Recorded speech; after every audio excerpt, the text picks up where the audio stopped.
जय श्री कृष्ण दोस्तों। आज की कहानी है श्री कृष्ण, पांडव और एक चावल के दाने की। तो आइए शुरू करते हैं।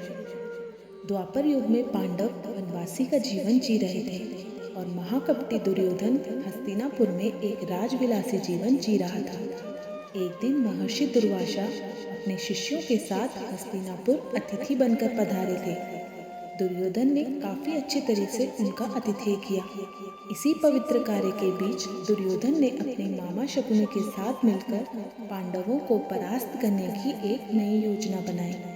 जब महर्षि दुर्वासा ने कहा कि हम सब भोजन करेंगे, तब दुर्योधन बोला कि ऋषियों को भोजन कराना तो एक महापुण्य का कार्य है। लेकिन महर्षि दुर्वासा, मैं आपसे अनुरोध करता हूँ कि इस महापुण्य को प्राप्त करने का अवसर मैं अपने बड़े भ्राता युधिष्ठिर को देना चाहता हूँ।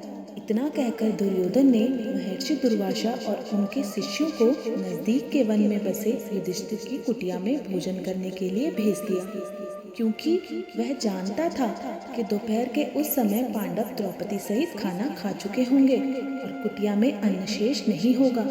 कुछ ही समय में महर्षि दुर्वासा अपने शिष्यों के साथ पांडवों की कुटिया के सामने थे। वहां युधिष्ठिर ने उनका बड़े आदर के साथ स्वागत किया।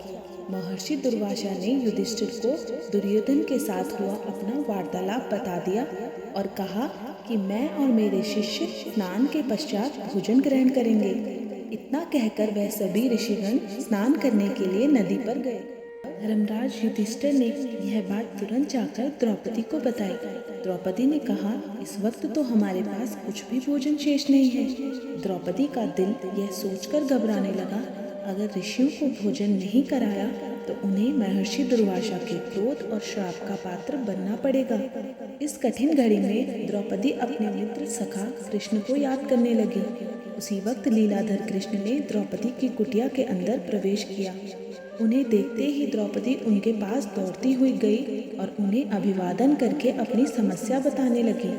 कृष्ण ने कहा, द्रौपदी, तुम्हारी समस्या को कुछ समय के लिए भूल जाओ और सबसे पहले मुझे कुछ खाने को दो, मुझे बड़ी जोरों से भूख लगी है।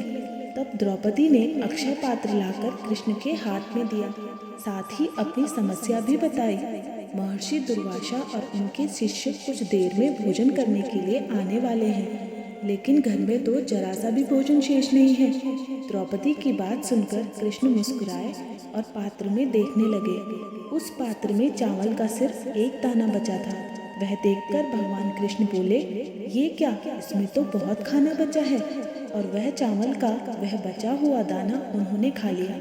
इधर कृष्ण के चावल का वह दाना खाते ही उधर स्नान करके नदी से बाहर निकले महर्षि दुर्वासा और उनके शिष्यों का पेट भर गया और उन्हें डकारें आने लगी और वह युधिष्ठिर की कुटिया के ओर जाने की बजाय अपनी यात्रा के लिए प्रस्थान कर गए। इस तरह चावल के एक दाने से ही कृष्ण भगवान ने ऋषियों के पेट भरकर उनके क्रोध और शाप से पांडवों की रक्षा की।